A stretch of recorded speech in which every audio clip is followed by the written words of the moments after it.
ready? No.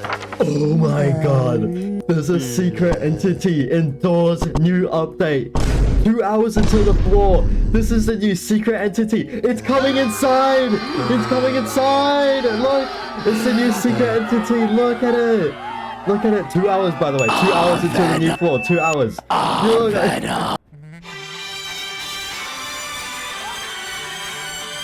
Yo, Jose, is this a door? Doors developer. Oh my god. No way. Yo, wait, 5 more minutes? 5 more minutes? Let me get Venom on the mic. Wait, 5 more minutes? Yo, Venom! I'm a big fan, Venom. So you have to complete floor 1 if you want to play the mines. I won't really be explaining anything else except for the vents you see inside of the game. Level 100 to 200, that is it. Skip to these chapters if you don't want to watch my part. After this long ass loading screen, you finally get into the elevator and you can buy items from the shop. I wouldn't recommend buying any items, you'll lose your money immediately. It's so expensive, way more than all the other ones. Okay, this one item, bandages, are actually really good because you find bandages in almost every toolbox you go into. So floor 1 is very simple. All you gotta do is a generator room, so you go around looking into toolboxes and lockers. They can be on tables.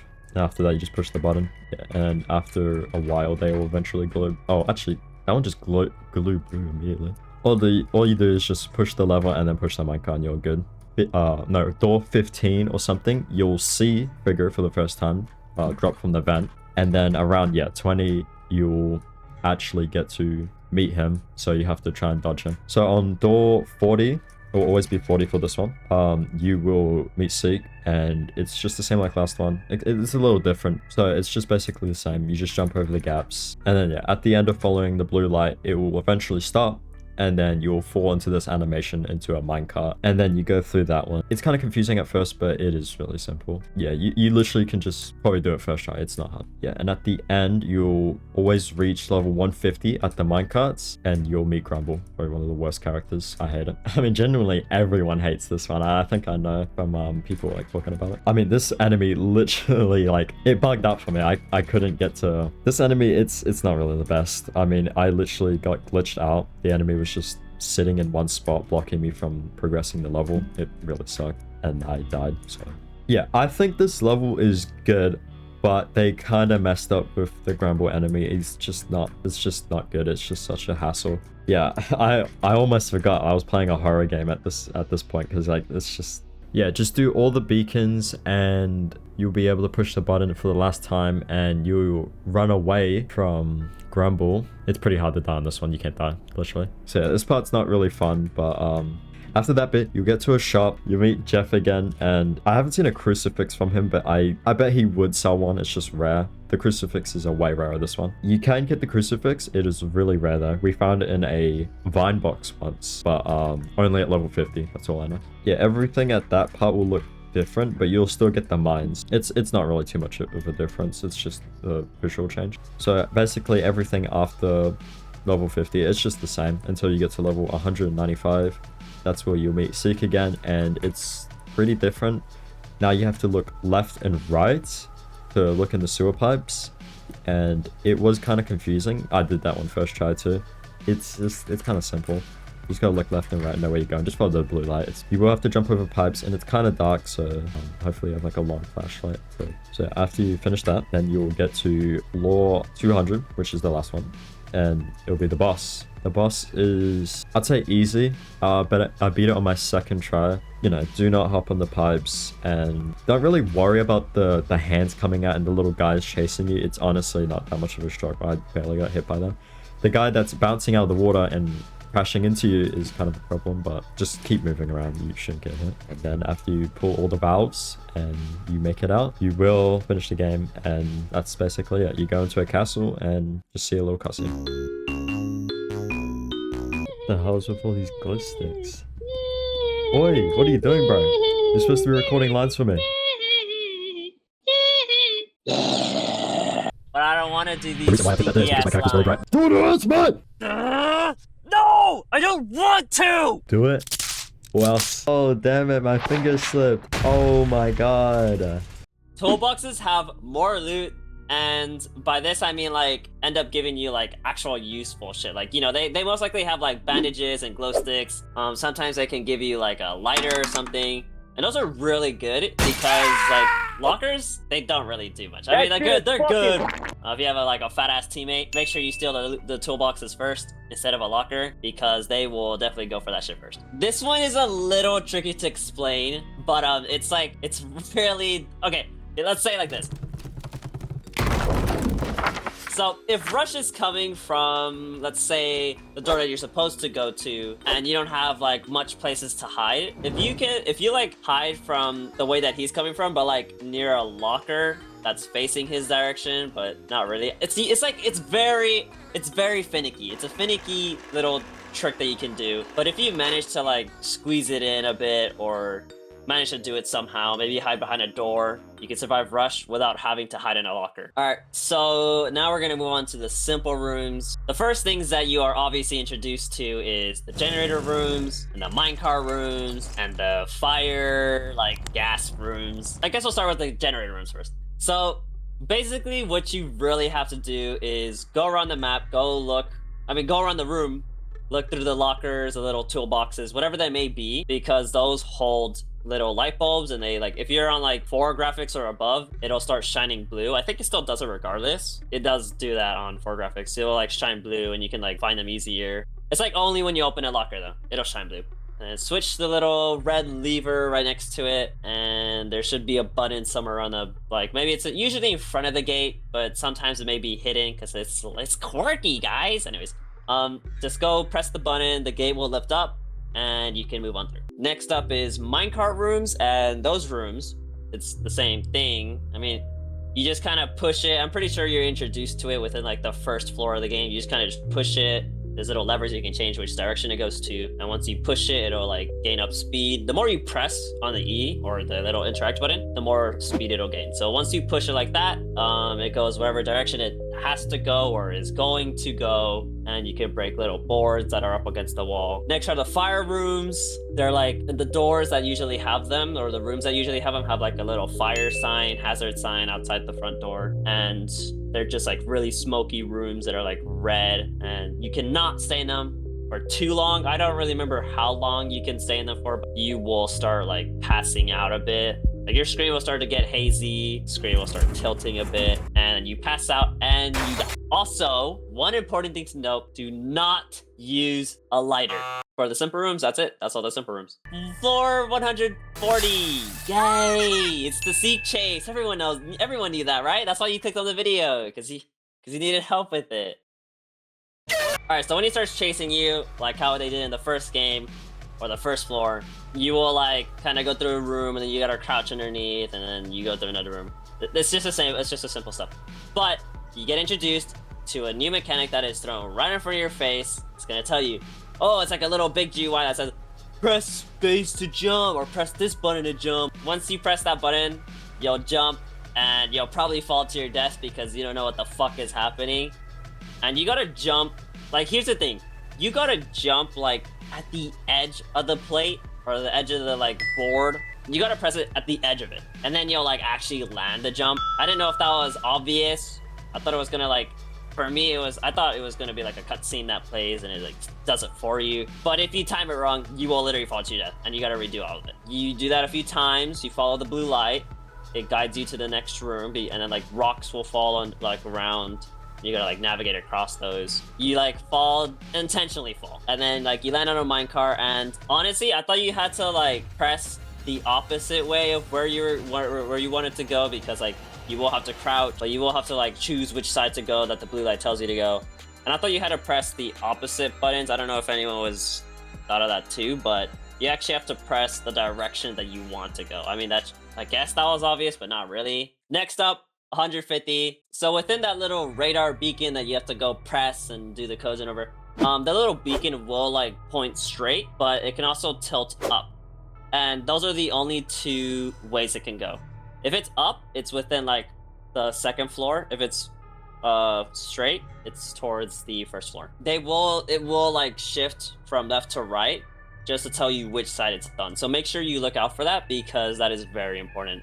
I mean, you can also listen out, but if you want to know whether it's on the first floor or the second floor, you look at that basically. Glow sticks, even though you may have thought they were probably useless at this point, maybe they're good for lighting up rooms, but they may not be used here. They're actually really good because the way I used them when I was playing was that I threw it around to like where those like big tunnels were, and they'll just kind of be just permanent markers of like sources of light. And you can like, because like you need like a flashlight usually use a flashlight to see if they're gonna come over there or not, because they're kind of just like right there in the darkness.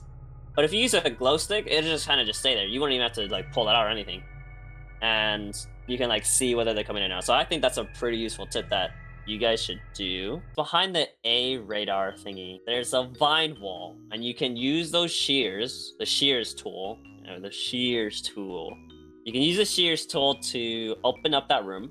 And within those boxes, the vine boxes, I'm pretty sure, this hasn't been really confirmed, but for some reason, 150, I would get like pills, crucifixes, and I mean, I guess just regular loot that you would get from a vine box. But pills and crucifixes were the top 2 things that I got from that vine box. Which I mean, I guess it would make sense. It's like halfway, it would be like the halfway point of the game. Okay, next up is floor 190, I believe. Somewhere around that room, you will encounter Seek again. If you manage to get a crucifix from the previous floor, like 150, I will warn you, do not attempt to like go and try and like crucify Seek or some shit, because I mean, it will save you, but it will not banish Seek. Seek will still be there. Crucify Seek and he'll just kind of just disappear. But this time he will not disappear. He will just keep chasing you. I mean, it can save you from death if he like accidentally like, I think it slows him down, because when I used it, it got used and I didn't die. I guess just don't purposely try and use it against Seek. Just kind of just hold it out when you're running. All right, next is light pipe jump. Yep, this is what we're calling it. We're gonna call it the light pipe jump. So when you are running from Seek, the environment will be different. You're like in a sewer type of thing, and you will have to jump again. Wow, jumping. Yes, I love jumping indoors. Yeah, you will have to jump across pipes because it'll just be like a big section, but it's kind of dark in those areas. So if you have that big flashlight, or if you just have any light in general, it would be really useful to use that, because you will need to see when it's gonna happen, or when it's gonna be there, or where it's gonna be. So make sure you use your light just throughout the entire Seek chase, because it will aid you in some parts. Next up is the level 200 boss, when you're fighting the big blob monster Seek thing. And you might accidentally fall within the little puddles when you're trying to get over and jump across the little boxes and everything. If you accidentally fall off a pipe and you land in the water, do not try and jump on the pipes. You will literally never make it. I mean, unless you get lucky, but it's really finicky and hard to get on those pipes. So what I recommend you doing is immediately run to the nearest pallets that are laying around. Try to jump on those instead. Because if you try and jump on the pipe, you will literally die. Wait, bro, what is he doing? He's still on pressure. Dude, that's enough pressure. Just hop on doors. It's me, Josh. I'm not gonna hop on doors because I do not want to. Come on, man. Give it a chance. It's a good game. Okay, bro. Don't make me do it again. All of the enemies from the hotel return in the mines. We got Rush, Screech, Eyes, Ambush, all of them.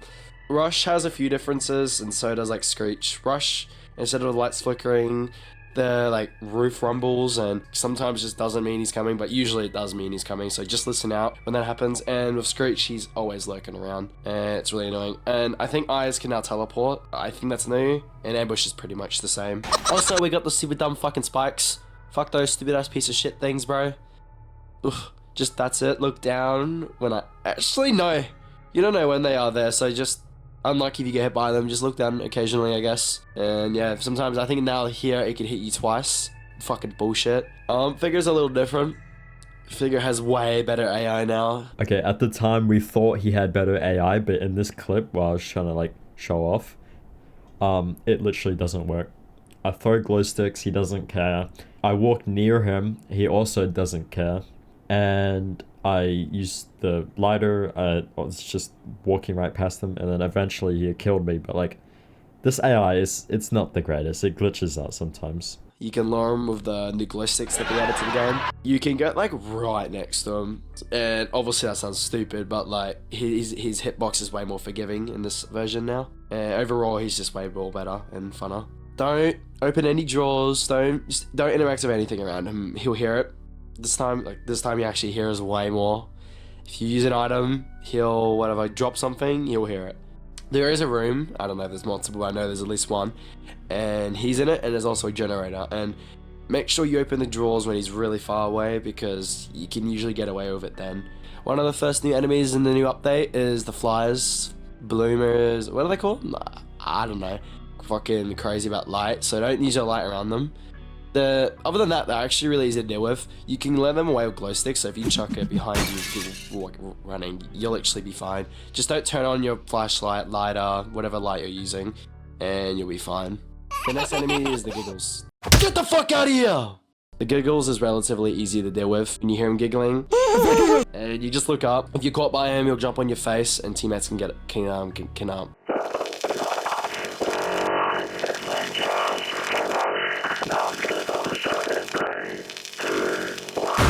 Your teammates can get him off your face. Most pointed lights, like the flashlight or the laser pointer, can, I think, kill him or just get rid of him if he's annoying you. Personally, I'll be doing that a lot because I fucking hate this motherfucker, bro. Grumble, or should I say grumbles, because there's like a lot of them. I originally thought there was only one. To my surprise, there's like 10. There's a lot, okay? There's a lot. And they follow a certain path, certain ones, and sometimes they follow each other, and they don't actually follow you. So if they see you, they're not gonna like go after you, I don't think. And they can do like half your health, so if you do get hit, you do get a chance, but it's quite unforgiving. It kind of just, you can get double hit, so if you get lucky, you get lucky. And sometimes they come out of the roof. They crawl out of those little like holes in the roof, and it's just, yeah, just look out for that. So sometimes just check around and try to figure out their path. You can get squished up in between them if you're going through those tunnels, so just, I honestly can't really help you there. Just avoid that as the best you can, and hopefully you have Robux to get revives at that point.